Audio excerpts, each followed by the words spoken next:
India news हट भारत की खबरें सच्चाई के साथ।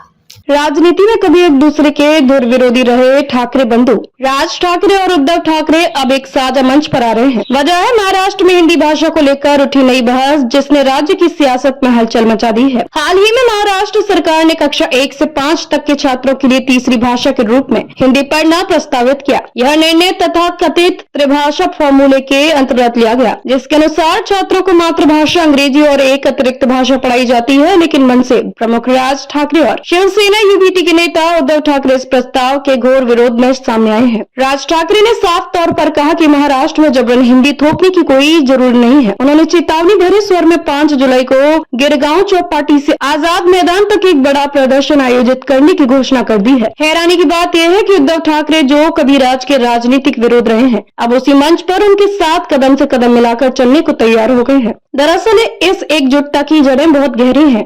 राज ठाकरे की महाराष्ट्र नवनिर्माण सेना को पिछले विधानसभा चुनावों में करारी शिकस्त मिली, जबकि उद्धव की पार्टी को भी मात्र 20 सीटें मिली। ऐसे में दोनों नेता राजनीतिक रूप से कमजोर स्थिति में हैं। दोनों को ठाकरे ब्रांड को जीवित रखने की चिंता है और निकाय चुनावों में किसी भी प्रकार की मजबूती उनके लिए बेहद अहम है। राज ठाकरे पहले ही मीडिया में कह चुके हैं कि ठाकरे और पवार ब्रांड को खत्म करने की साजिश की जा रही है। यही वजह है कि वे इस अवसर को सिर्फ एक भाषा विरोधी आंदोलन नहीं, बल्कि ठाकरे ब्रांड की पुनः स्थापना के मौके के रूप में देख रहे हैं। हालांकि राज्य के उप मुख्यमंत्री देवेंद्र फडणवीस ने स्पष्ट कर दिया है कि हिंदी किसी भी थोपने की बात नहीं है। उन्होंने कहा कि छात्रों को यह पूरी तरह से स्वैच्छिक रूप से पढ़ाई जाएगी। शिक्षा मंत्री दादा भूसे ने भी राजा ठाकरे से मुलाकात कर बताया कि कक्षा 1 से 2 में हिंदी सिर्फ मौखिक तौर पर पढ़ाई जाएगी और लिखित अभ्यास कक्षा 3 से शुरू होगा। परंतु ऐसा लगता है कि यह स्पष्टीकरण राज और उद्धव को संतुष्ट करने के लिए काफी नहीं है। उद्धव ठाकरे गुट के प्रवक्ता संजय राउत ने पुष्टि की है कि वे 5 जुलाई के मोर्चे में राज ठाकरे के साथ शामिल होंगे, जबकि पहले उन्होंने 7 जुलाई को अलग से प्रदर्शन की योजना बनाई थी। विशेषज्ञ मानते हैं कि यह कदम केवल भाषाई नीति के विरोध का प्रतीक नहीं है, बल्कि यह मराठी अस्मिता और ठाकरे ब्रांड की पुनर्रचना की कोशिश है। इस अवसर के जरिए दोनों भाई राज्य के मराठी भाषी मतदाताओं को यह संदेश देना चाहते हैं कि ठाकरे परिवार अब एकजुट है। 2006 में मनसे के गठन के बाद पहली बार दोनों भाइयों का सार्वजनिक रूप से ऐसा मेल देखने को मिला।